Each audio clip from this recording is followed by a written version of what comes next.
Hey guys, I just wanted to make a little video to show you my banjo that was built by Scott Poole, because he's a great banjo player and I think more people need to know about his banjos.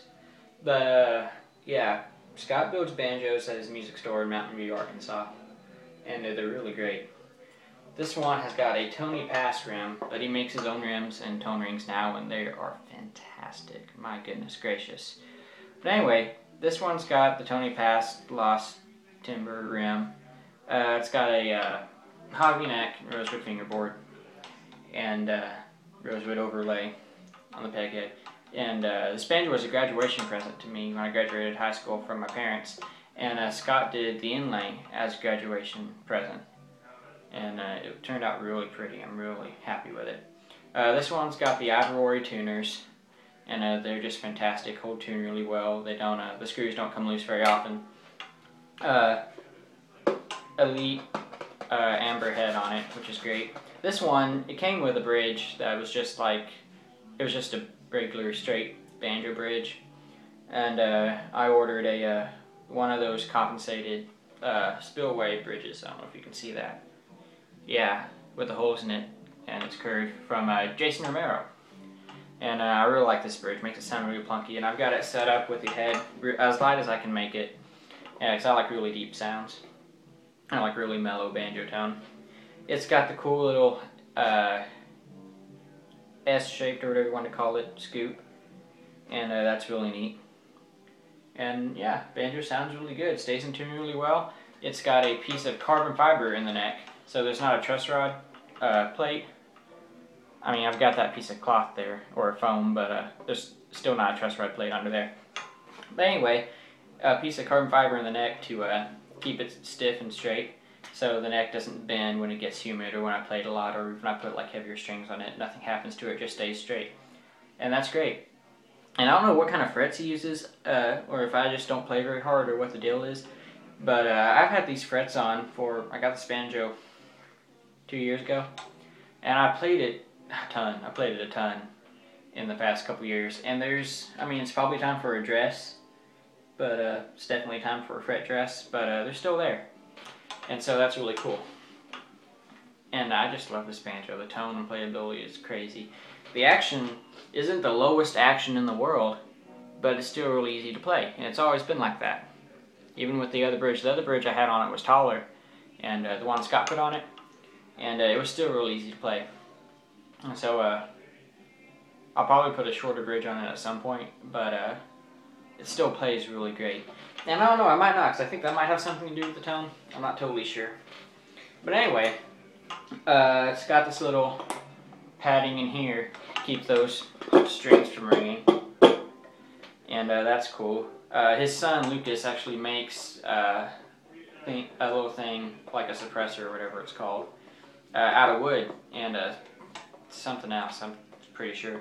I don't know much about them, but I know they work really well, and they're really pretty too. This is just something Scott gave me. Scott put these on his banjos before. They're just, you can go to the hardware store, and this little thing that it's got tape on the other side, and it's got holes in it. Probably can't see that, but that you tape off, and you put it on your tool belt, and you can put like drill bits and stuff in it. That's really all that is. But the guy that plays banjo for April Verge, can't remember his name, but he's got one that Scott put on his banjo, which is not it's not really an installation thing. It's just you got it right here and you slide it underneath the strings. Anyway, his is like right in here next to the tailpiece. No, not tailpiece. So that's good and traditional. 12-inch pot, of course, and the real brass tone ring on the inside. You probably can't see that hardly at all. But and yeah, Scott makes his own rims and tone rings now, and they're fantastic rims and tone rings, let me tell you.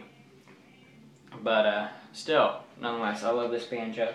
All his banjos are great and getting better all the time.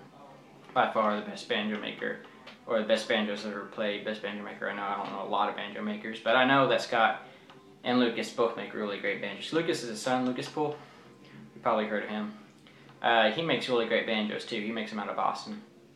But their banjos are two of the best sounding banjos I've ever heard in my life. I played a lot of banjos, but they sound different nonetheless.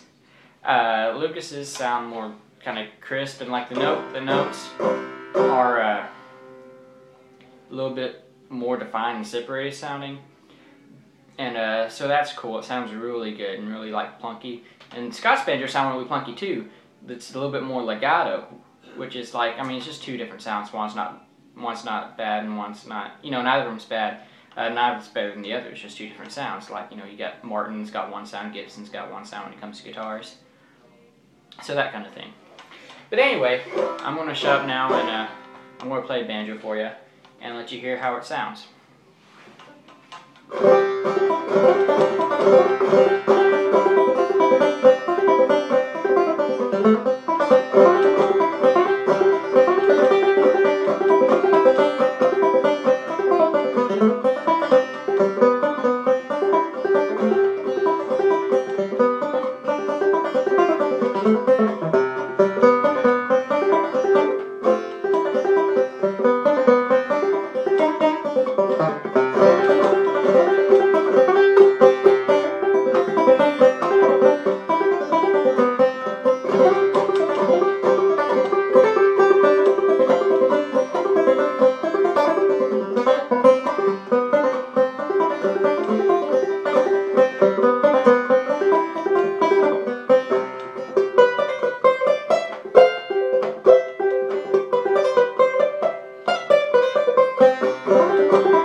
Sorry, that playing was really sloppy, but you get the idea.